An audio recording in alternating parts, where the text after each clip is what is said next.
evening, everyone. My name is Kyle Cooper, and I'm the president of the Chicago Police Board. I am now calling the board's October 17th, 2024 public meeting to order. We thank CAN-TV for covering this meeting. It has been live streamed at cantv.org and on the CAN-TV app and televised on CAN-TV 27. Along with myself, we have the following board members attending in person this evening: Vice President Ms. Paula Wolf, Member Claudia Badillo, Member Stephen Block, Member Mariley Cusack, Member Nanette Dorley, Member Catherine Liss, Member Andrea Safakis, and Board Member Justin Terry. Is there a motion? We have no board members who are absent, so we don't need that motion.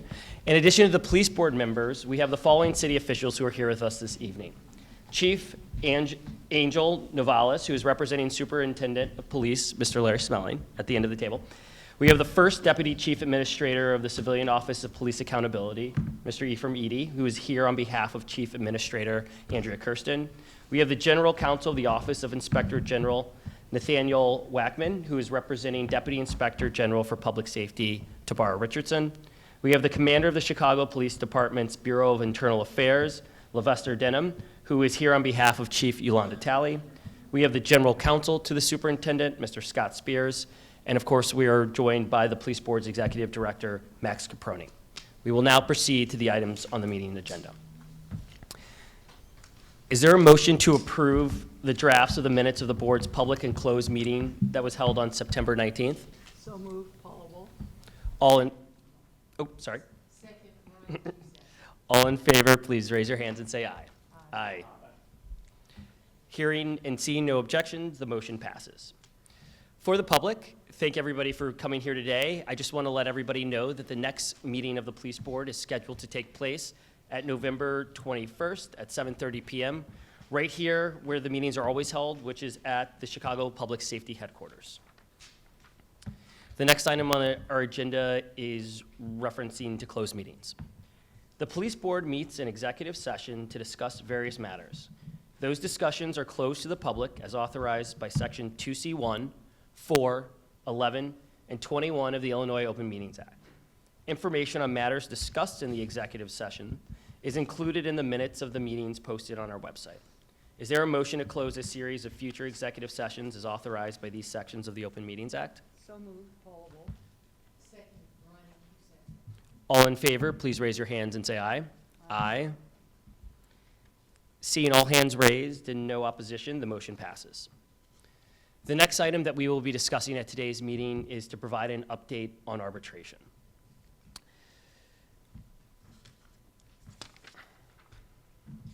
As I've noted at the past several meetings, the Fraternal Order of Police, which represents Chicago police officers below the rank of sergeant, has appealed two rulings that are part of the March 21st, 2024 Cook County Court's decision that allows officers to choose to have the most serious cases of police misconduct heard by an arbitrator rather than the Chicago Police Board. The union is challenging the rulings that arbitration proceedings be open to the public and that accused officers may be suspended without pay while the arbitration case is pending. The FOP filed its opening brief with the Illinois Appellate Court in late July, and the due date for the city's brief has recently been extended twice and is now due later this month on October 31st. It appears that based on the timing of the briefing in this case, that it will be sometime and probably not until 2025, if not later, where we can expect a decision on that case. There are no new developments in the 13 cases currently before the police board in which the accused officer has requested arbitration. The board has received no information from the parties as to whether the city and the FOP have agreed on an arbitration process that is open to a public, and therefore these 13 cases will remain on hold, and there will be no arbitration hearings until the establishment of a public arbitration process, and there will be no police board hearings without the consent of the accused officer per Judge Mullen's ruling. 4 new disciplinary cases, however, have been filed with the police board earlier this month. All 4 cases stem from investigations by the Chicago Police Department's Internal Affairs Division, and 3 of those cases involve a positive drug test, and 1 is an alleged Illinois or a city residency violation. More information on these cases will be posted on the board's website once the accused officers are notified of the charges. The accused officers will then have the option of electing to have public arbitration or a police board hearing on the charges. The police board's website, chicago.gov/policeboard, will continue to keep the public informed of any new developments in the ongoing litigation and of the status of the disciplinary cases currently before the board. And I encourage the members of the public to check the news and police discipline sections of our website for the most current information.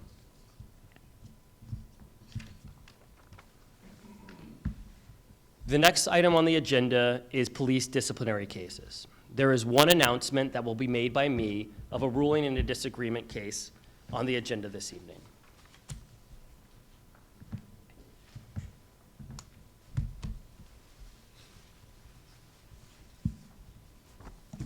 For disagreement cases, a member of the police board is randomly selected to review and rule on the disagreement, and the board member's written opinion will be posted on the board's website.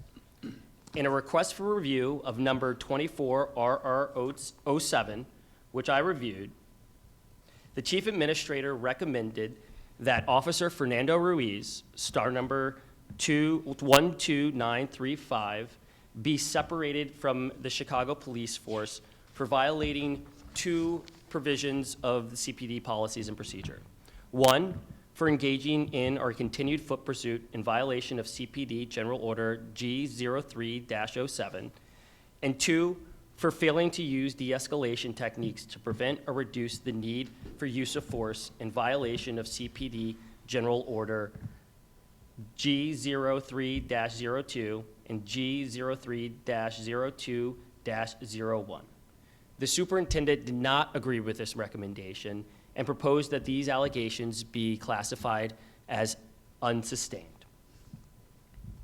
After considering this matter, reviewing the evidence in the review file, and the body camera footage, it is my opinion that the superintendent did not meet its burden of overcoming the chief administrator's recommendation for discipline.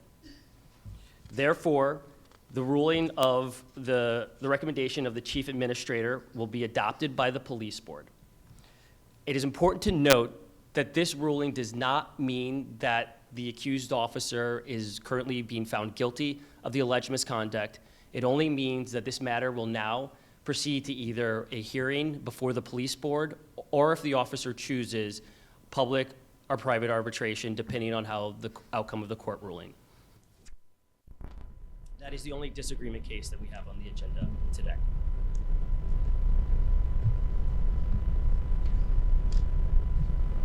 The next item on the agenda is appeals by disqualified applicants to become Chicago police officers. When a person who applies to become a Chicago police officer is disqualified and removed from the eligibility list due to the results of a background examination, that person has a right to appeal that decision to this board. The board, as authorized by the Open Meetings Act, has discussed in a closed meeting several appeals. We will now take final action on these appeals. Is there a motion to affirm the disqualification decision for the following appeals? 24AA 36 through 40 and 24AA 43, and reverse the disqualification decision for the following appeal, 24AA 28.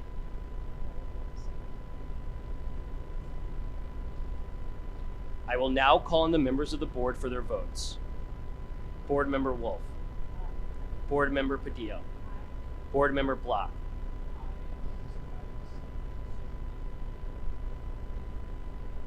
Board Member Cusack.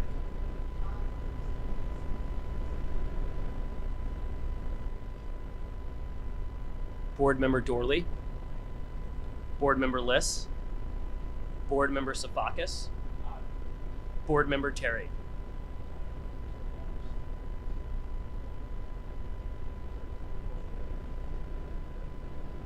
I vote in favor of the motion, and so the motion passes.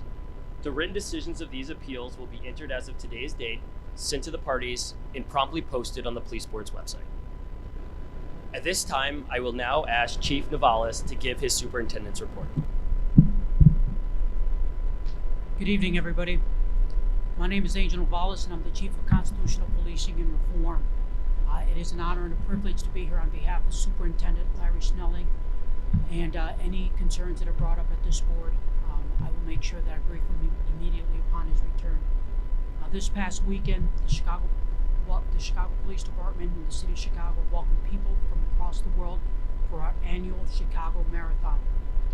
Our officers were visible and present throughout the route, ensuring all those participating and all spectators could safely enjoy the race. We were proud to protect everyone in attendance as the beauty of our city was in full display. Throughout this past month, the Chicago Police Department has continued to focus on strategically addressing public safety concerns throughout the city. Robberies, which have spiked earlier this year, have been a concern for residents citywide. In response, we established a robbery task force in May. This task force focuses on investigating robbery patterns, and it also focuses on strategically deploying patrol resources to address these patterns. Due to the efforts of this task force, robberies are down 13% citywide. Robberies with firearms are down 47%. While this is progress, we understand that we still have a lot of work to do. We have a lot of work to do to make the people of Chicago feel safe and be safe. Additionally, our detectives are continuing to strengthen homicide investigations as we seek justice for those affected by violence. So far this year, our homicide clearance rate is 53.5%, the highest it's been since 2015. Throughout these investigations, our focus and support remains with the families of those who are continuing to live with the trauma of losing a loved one.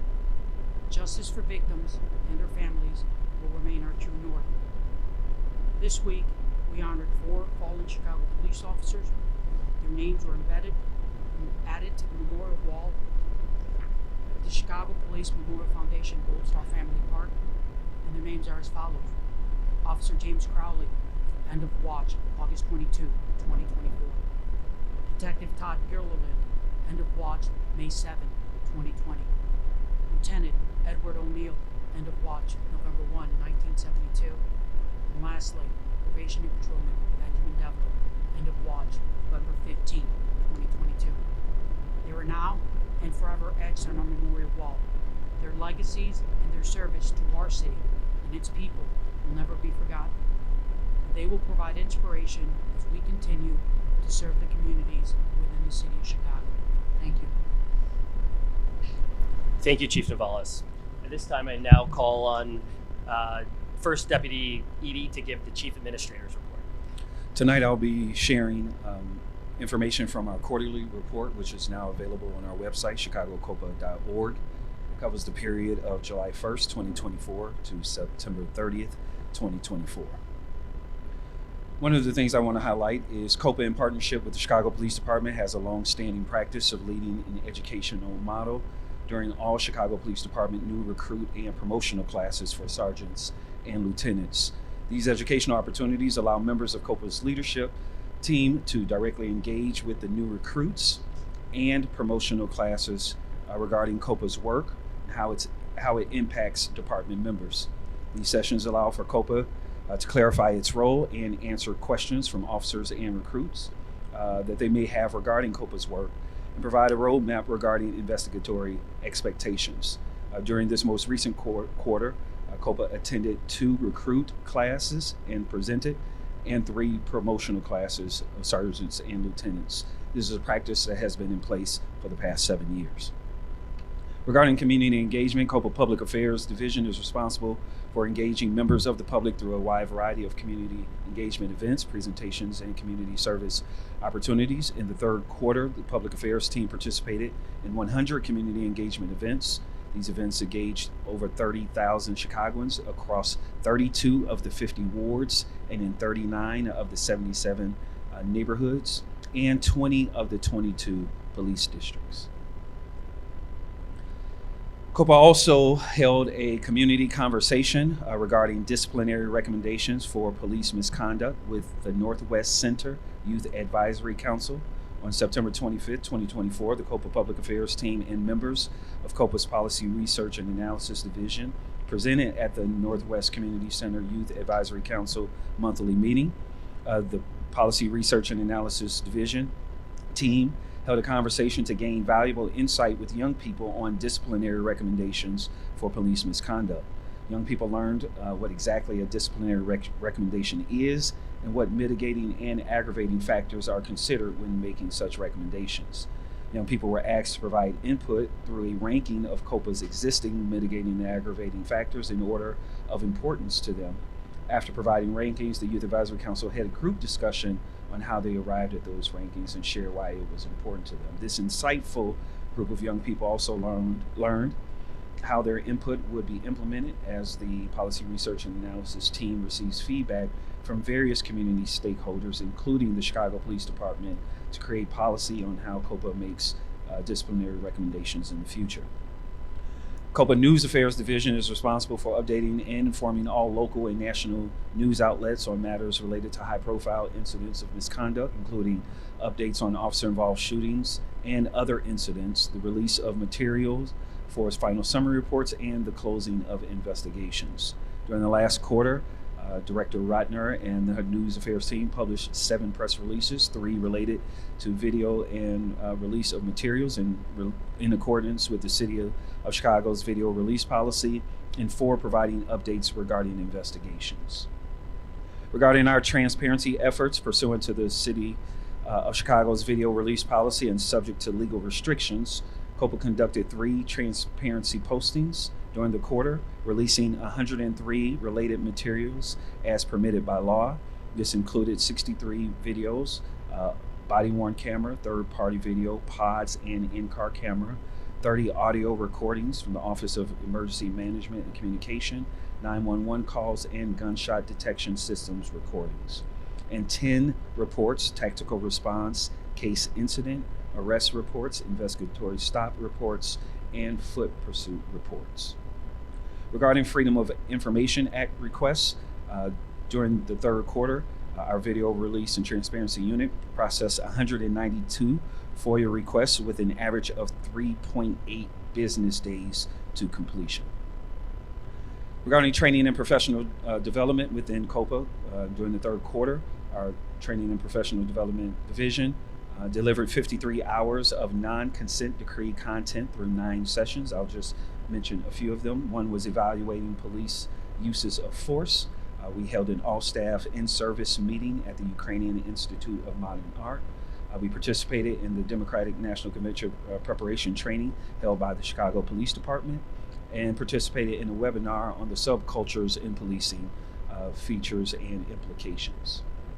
COPA also, and that's why the Chief Administrator is not here, was invited to participate at the National Association for Civilian Oversight of Law Enforcement Conference. It was this week in Tucson, Arizona. COPA was invited to present on transparency, a bridge to trust and collaboration, how oversight agencies can share information with impacted families, the public, and media. This is our 3rd time being invited to present at the national conference. In the third quarter, COPA received 1,594 complaints. 1,300 of those complaints were referred to the Bureau of Internal Affairs Division. 294 were retained by COPA.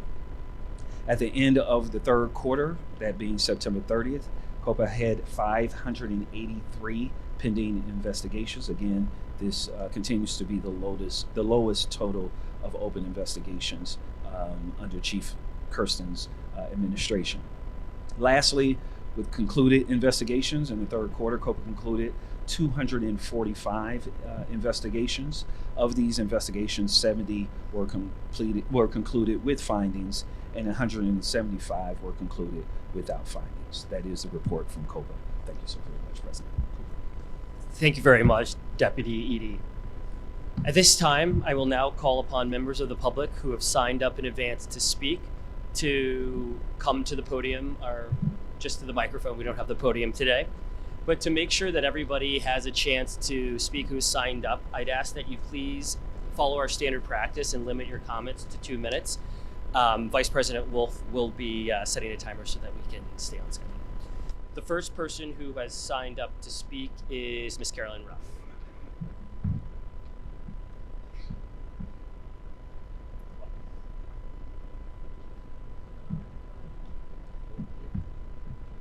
I'm here to speak on behalf of the family um, the incident that happened at JJ's 7828 West Southwestern,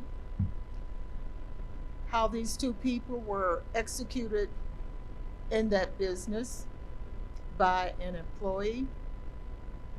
And I understand that the place would be closed until further investigation. But I noticed when I was there on Saturday, there was no yellow tape to let people know that there was someone murdered inside that business. And maybe one of the officers could answer that question. Why was there not yellow tape around that business? On last Saturday, this happened on the 9th of October. So can you please answer that question? I understand that the business was going to be closed until further investigation. And how long does it take to investigate a executioner style shooting inside a business? So Mr. Ruff, we appreciate the comments. If you want to speak with officers after the public meeting, because I'm sure the answer that they're going to provide is going to take longer than the 2 minutes. Okay, is my 2 minutes up? 20 seconds. Okay. So the two people that was executed was Paul Williams and David Wick was executed. One of them from Inglewood and the other one is from Crestwood. And I'm just wondering, have the family been notified that these two people were killed in that business, or unalive in that business? So thank you, Ms. Ruff. And I, again, So who can I speak to after this meeting? well, I'm sure that at the end of the meeting, if you wanted to check in with One of Chief the Lavales, officers? yeah. Are somebody you would- willing to speak with me, sir? Thank you. Thank you. Thank you, Ms. Ruff. The next speaker who signed up to speak is Jasmine Smith. I was just typing what I was going to say. So I want to say thanks to COPA and the police board for your transparency. Some of you guys already know who I am. I'm Jasmine, activist with Chicago Alliance Against Racism and Political Repression, fighting with torture survivors and wrongfully convicted survivors by the hands of this torturous CPD, and for police accountability and community control over the police. So thank you guys for y'all transparency and really standing on the right side for justice. As for this awful, injustice, racist code of silence and corrupt generations of misconduct and blank disregard to the Black community and the lives that have been taken by either the police killings or kidnapped by these cops, innocent people, to be tortured and wrongfully convicted.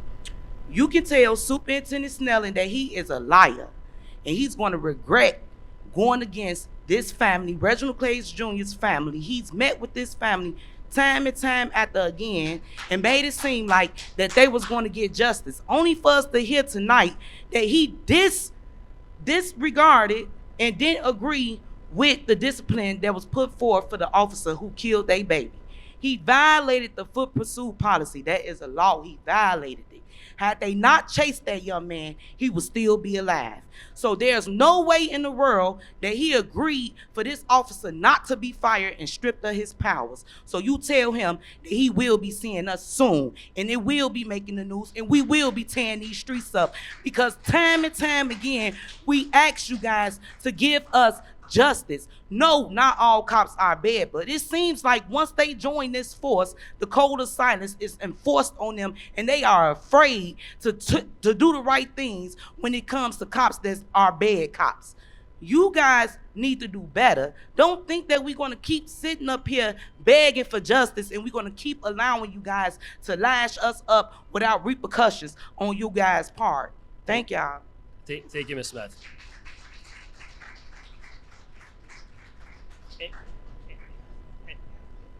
And before we get to the next speaker, I just do think it's important to clarify what took place today.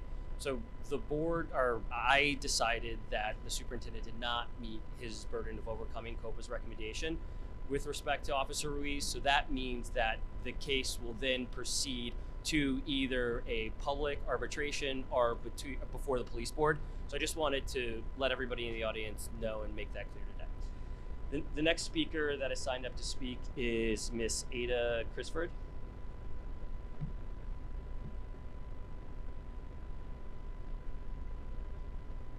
Hello, my name is Ada Crisford, and I'm in the 17th Police District. I was raised in Chicago, and I recently moved back to be closer to family and friends. Growing up here, I didn't have a lot of interactions with police. My parents instilled the fear of police into me and my siblings, as we didn't want to jeopardize our immigrant statuses. We were lucky and privileged to not have to interact with the police, and it wasn't because my parents were the best drivers. They weren't.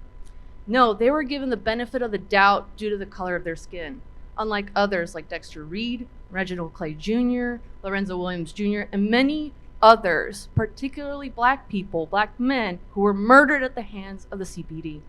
These people deserve to live, and now their families have to live with the heartbreak and loss of their loved ones. And they deserve justice. And the way that can be done is through the firing of the police officers who were involved in these brutal crimes, prosecuting them, stopping the use of pretextual stops, which doesn't help and causes more harm, and stopping the use of technical teams, and not allowing the police officers to go behind closed doors for arbitration.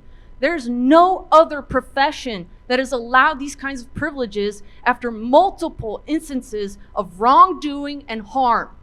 It's truly horrifying and bone-chilling if murdering black people during a traffic stop is how CPD protects and serves the people of Chicago. Thank you.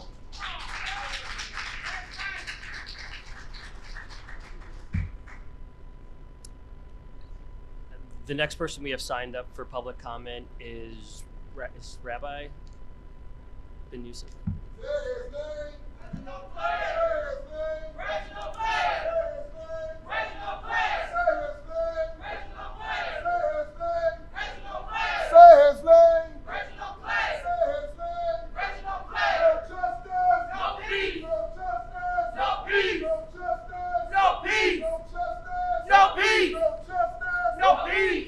is the family of Reginald Clay. Give him a round of applause. No justice! No peace! No justice! No peace! No justice! No peace! This family deserves to have their loved one to get justice for what's happened to them. I'm sorry, Spirit, you got it wrong. And I agree, we met with them in those doors. And there's a bunch of lies, a bunch of this hocus pocus stuff, giving this family false hope.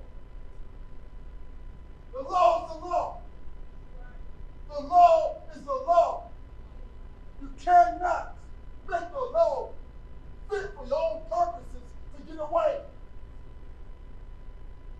That killer, call it what it is. That killer murdered Fernando. He murdered this young man that's a father. And now his daughter got to be raised up without her father because of Fernando. Thank you, Copa, for agreeing with this family. Thank you. One thing I got to say why is the Inspector General releasing a report today recommending cops with bad behavior to be removed immediately? When is that going to happen, Chief? When is that going to happen, Chief? This family was subjected to your killer cop with a badge. We need these cops off the force because they in our community murdering black men and black women in our community without no regard of safety. That's not public safety.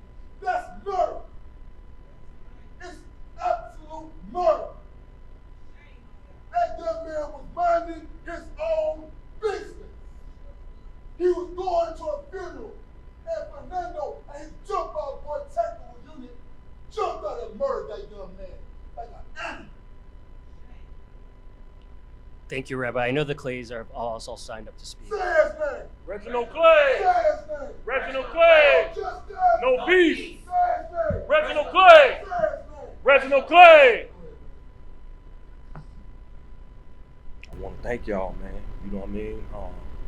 COPA, Chicago Police Board, you heard us, you felt our pain, you know, and y'all did the right thing today, man. You know what I'm saying? Man, I can't even talk right now. Say his name. Reginald Clay. Say his name. Reginald Clay! I just want to say I'm greatly appreciative as well. I also want to just say we still not going nowhere. We just now getting started. And y'all letting us know we got a leg to stand on, so we're going to stand on both. We 2 feet down, we standing on business. I promise you that. We not going nowhere. Nowhere. Nowhere. Until that man pays for what he did to my baby in that alley. Until he pays for that. Thank you very much, Clays. Say his name. Reginald Clay! Say his name. Reginald Clay! No justice. No peace! No justice. No peace! Who they killed? Reginald Clay! Who they killed? Reginald Clay! Who they killed? Reginald Clay! Who they killed? Reginald Clay! Who they killed? Reginald Clay! Who they killed? The next speaker who's signed up is Pastor Boyle.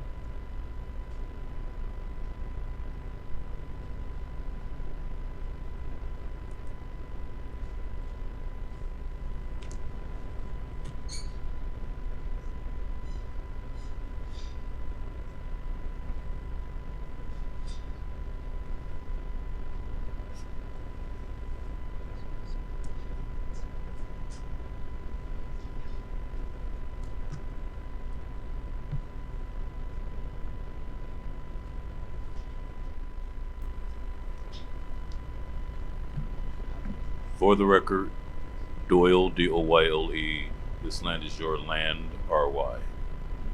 United States Marine Corps veteran. So, some of you may know what's about to come next because of what I'm holding. Your last board meeting was August 19th, and, excuse me, your last board meeting was September 19th. At 19, that is my United States Marine Corps picture.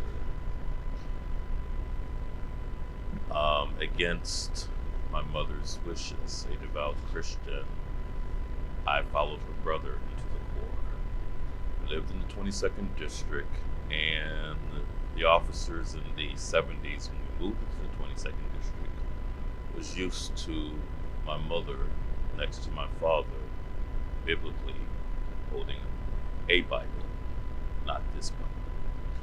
So this is my mother's Bible. And the only way I could have this Bible is if it were given to me or I received it by default. A house divided against itself cannot stand. If we're going to change Chicago, you have to build up the houses of African American OAs so that they do not become murderers. I will never forget Reginald Clay's birthday because it's etched into my head. Because the very next day, on September 20th, his birthday, I received this Bible by default. My mother passed away peacefully, adult. So I am still numb, and I'm saying this on the record. Officer Jarita Gordon of the 6th District committed a Rule 14 when she arrested me at a Walgreens about my mother the day after Veterans Day, 2023.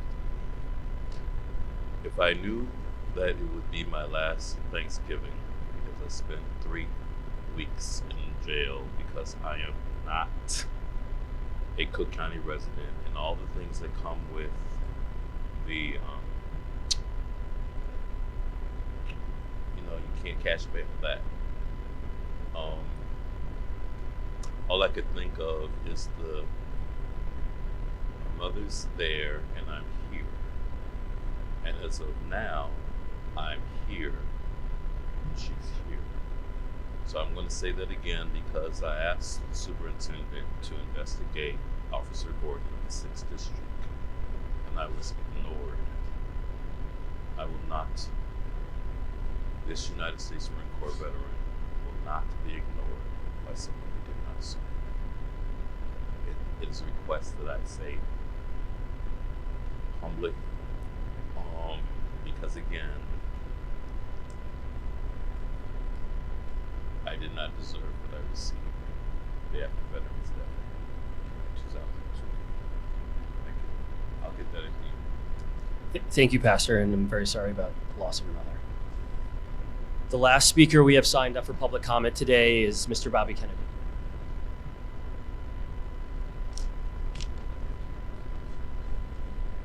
If you're quick.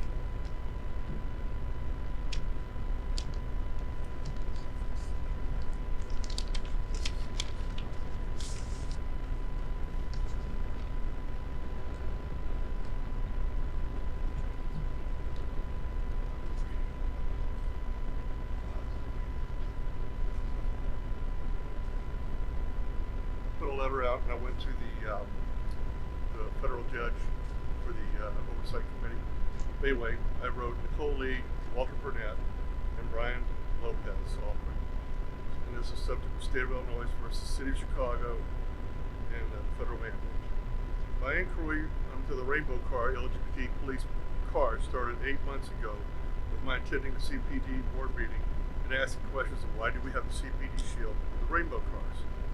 I got very little cooperation, especially from Glenn Brooks, the community police of the community policing, as well as one in charge of the Infinity Policing Program brought about by the federal mandate. This department handles the Rainbow cars. Glenn Brooks' contact information, I have it in here. And but anyway, Glenn never got back to me. Hope you have better luck. That's what he's telling the Alderman. I just wanted to be clear. Everything I'm putting out to everyone is my connecting the dots that bring me to my own conclusions, as no one will give me answers. I have always been open to talking. My inquiry led me to the Northern Illinois District Court Judge Pulmeyer. And of course I put some information about her assistance, who's very helpful. I'd already left information with Judge Pulmeyer to review, which I have enclosed. Some of you haven't, but it wasn't in the handouts for the board. You haven't. Yeah. Okay, I'd already left information for Judge Pulmeyer to review, which I have enclosed, attachment 1, which with this letter. I thought this would help in our Zoom meeting on September 10th. Turns out that the Judge Pulmeyer is just a host for the public meeting, as she said in the Zoom call. When I asked if she would get back to me my questions, Judge Pulmeyer said she would not be getting back to me, as she had no idea what I was talking about. So she has no clue about what these cars are, and this is supposed to be part of her, overseeing the mandate. So anyway, okay, talk about. So she said maybe one of the members of the oversight committee would get back to me, which meant no one would get back to me. Superintendent Snelling was on the call and could verify the response I got from Judge Pulmeyer. And should you want to attend the oversight committee meeting, I have that information on here too. Okay. My problem with the Infinity program set in place with the federal mandate is now twisted by the state Illinois Attorney General's office into a new direction of what a disenfranchised group is. Originally designated by the federal judge Robert M. Dow, Jr., who said the federal mandate that disenfranchised groups are Black and Hispanic communities. Judge Dow never mentioned any other groups, including the LGBTQ plus community, now under the Infinity Policing Program. And that's why we have these police cars. We now have one group that was not identified as a disenfranchised group by Judge Dow. Is getting all the recognition and no others are being recognized almost 5 years after the program was implemented. The police car program was created to identify the disenfranchised groups as well as affinity program literature, as well as the affinity program literature is slanted toward the gay community. That information is also enclosed attachment 2. So, someone in the Chinese community put in for a police car that would identify with their community. It was never approved or rejected. It still sits in limbo. They are now at they are not a disenfranchised group as outlined by Judge Dow. Just like the gay community, we now have 4 LGBTQ plus police cars in Chicago, 3 at CPD headquarters, and 1 in 19 districts. None of the Black and Hispanic communities, none for the Black and Hispanic communities, as this police car program was created and pushed a gay agenda by the far left progressive Attorney General's office. This program has, from what I have concluded, has gone off the rails. No one from the Oversight Committee has gotten back to me to clarify what is going on. What else is wrong with the federal mandate? What else is wrong with the federal mandate now being imposed on the CPD? This program needs to be reviewed, audited, appealed, or discontinued, as the CPD's hands are being tied by this program, as well as progressive judges and prosecutors. Our citizens in Chicago are at risk of dying as a result of this mandate that has run off the rails. As for the rainbow cards, please tell me, if you do it for one, you have to do it for all. So anyway, so I say do it for none. I know the time is up. Thank you, Mr. Kennedy. All right, thank you.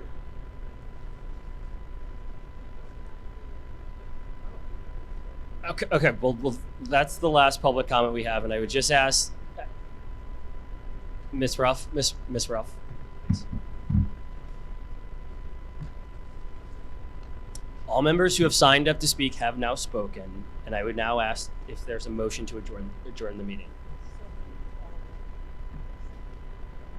All in favor, raise your hands and say aye. Aye. The meeting is now adjourned. Thank you.